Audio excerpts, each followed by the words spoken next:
ನಮಸ್ಕಾರ, ನೀವು ನೋಡ್ತಾ ಇದ್ದೀರಾ ಆಲ್ಮಾ ನ್ಯೂಸ್. ನಾನು ಧೀರಜ್ ಬೋರ್ಕರ್. ಈಗ ಈ ಕ್ಷಣದ ಪ್ರಮುಖ ಸುದ್ದಿಗಳ ಹೆಡ್ಲೈನ್ಸ್.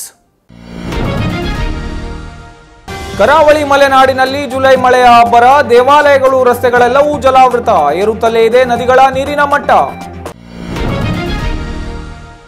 ರಾಜ್ಯದಲ್ಲಿ ಮಳೆ ಮತ್ತಷ್ಟು ಅಬ್ಬರಿಸುವ ಆತಂಕ, 20ಕ್ಕೂ ಹೆಚ್ಚು ತಾಲೂಕುಗಳಲ್ಲಿ ಶಾಲಾ ಕಾಲೇಜುಗಳಿಗೆ ರಜೆ, 7 ಜಿಲ್ಲೆಗಳಲ್ಲಿ ಅಧಿಕಾರಿಗಳು ಅಲರ್ಟ್. ಮಳೆಗೆ ಅಂಕೋಲಾದಲ್ಲಿ ಕುಸಿದ ಗುಡ್ಡ, ಮಣ್ಣಿನಲ್ಲಿ 9 ಮಂದಿ ಸಿಲುಕಿರುವ ಶಂಕೆ, ಎನ್ಡಿಆರ್ಎಫ್ ಸಿಬ್ಬಂದಿಯಿಂದ ರಕ್ಷಣಾ ಕಾರ್ಯ. ಮಳೆಯ ಆರ್ಭಟಕ್ಕೆ ಹೆದ್ದಾರಿಯ ಮೇಲೆ ಕುಸಿದ ಗುಡ್ಡ, ಹೊನ್ನಾವರ ಬೆಂಗಳೂರು ರಸ್ತೆ ಬಂದ್, ಕಿಲೋಮೀಟರ್ ಗಟ್ಟಲೆ ಟ್ರಾಫಿಕ್ ಜಾಮ್. ಕುಮಟಾ ತಾಲೂಕಿನಲ್ಲಿ ಊರಿಗೆ ಊರೇ ಜಲಾವೃತ, 200ಕ್ಕೂ ಅಧಿಕ ಮನೆಗಳಿಗೆ ಸಂಕಷ್ಟ, ಬೋಟ್ ಮೂಲಕ ಸುರಕ್ಷಿತ ಸ್ಥಳಕ್ಕೆ ಸ್ಥಳಾಂತರ. ಪಶ್ಚಿಮ ಘಟ್ಟ ಪ್ರದೇಶದಲ್ಲಿ ಭಾರೀ ಮಳೆ, ದತ್ತ ಮಂದಿರ ಸುತ್ತುವರೆದ ಕೃಷ್ಣಾ ನದಿ ನೀರು, ಸೇತುವೆಗಳು ಮುಳುಗಡೆ, ಸಂಚಾರ ಬಂದ್. ಕಾರವಾರದಲ್ಲಿ ವರ್ಷಧಾರೆಯ ಅಬ್ಬರ, ಕೆಎಸ್ಆರ್ಟಿಸಿ ಡಿಪೋ ಜಲಾವೃತ, ಬಸ್ ಹೊರತೆಗೆಯಲು ಚಾಲಕರ ಹರಸಾಹಸ. ಕಬಿನಿ ಜಲಾಶಯ ತುಂಬಲು 1 ಅಡಿ ಬಾಕಿ, ಹೇಮಾವತಿ ಡ್ಯಾಂಗೆ ಹೆಚ್ಚಿದ ಒಳಹರಿವು, ಕೆಆರ್ಎಸ್ ಡ್ಯಾಂಗೆ ಹರಿದು ಬಂದ ಭಾರೀ ಪ್ರಮಾಣದ ನೀರು. ಕೊಡಗು ಜಿಲ್ಲೆಯಲ್ಲಿ ವರುಣನ ಅವಾಂತರ, ಸರ್ಕಾರಿ ಶಾಲೆಯ ಮೇಲೆ ಕುಸಿದು ಬಿದ್ದ ಗುಡ್ಡ, ಕೋಯಿನಾಡು ಶಾಲೆಯಲ್ಲಿ ತಪ್ಪಿದ ಅನಾಹುತ. ಪಶ್ಚಿಮ ಘಟ್ಟ ಪ್ರದೇಶದಲ್ಲಿ ಮಳೆಯ ಅಬ್ಬರ, ರೈಲು ಹಳಿ ಮೇಲೆ ಗುಡ್ಡ ಕುಸಿತ, ಟ್ರೈನ್ ಸಂಚಾರ ಬಂದ್, ಪ್ರಯಾಣಿಕರ ಪರದಾಟ.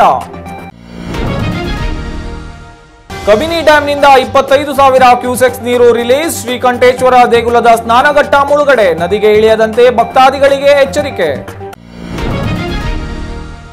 ಕೃಷ್ಣಾ ದೂದ್ಗಂಗಾ ನದಿಯ ಅಬ್ಬರ, ನಿಪ್ಪಾಣಿಯಲ್ಲಿ 4 ಸೇತುವೆಗಳ ಮುಳುಗಡೆ, 2 ಬದಿಯಲ್ಲಿ ಬ್ಯಾರಿಕೇಡ್ ಹಾಕಿ ಸಂಚಾರ ಬಂದ್.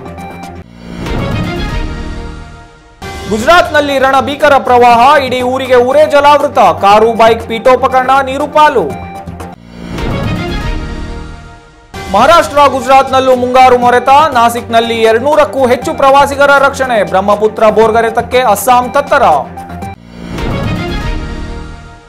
ಬಿಜೆಪಿ ಕಾಂಗ್ರೆಸ್ ನಡುವೆ ವಾಲ್ಮೀಕಿ ನಿಗಮದ ಕದನ, ಸದನದಲ್ಲಿ ಇಂದೂ ಸದ್ದು ಮಾಡಲಿದೆ ಬಹುಕೋಟಿ ಹಗರಣ, ದದ್ದಲ್ ಆಸ್ತಿ ಕೆದಕಲು ಮುಂದಾದ ಇಡಿ. ಜಮ್ಮು ಕಾಶ್ಮೀರದಲ್ಲಿ ಉಗ್ರರ ವಿರುದ್ಧ ಕಾರ್ಯಾಚರಣೆ, ಗುಂಡಿನ ಚಕಮಕಿ ವೇಳೆ 4 ಯೋಧರು ಹುತಾತ್ಮ, ಒಬ್ಬ ಉಗ್ರನನ್ನು ಹೊಡೆದು ಉರುಳಿಸಿದ ಯೋಧರು.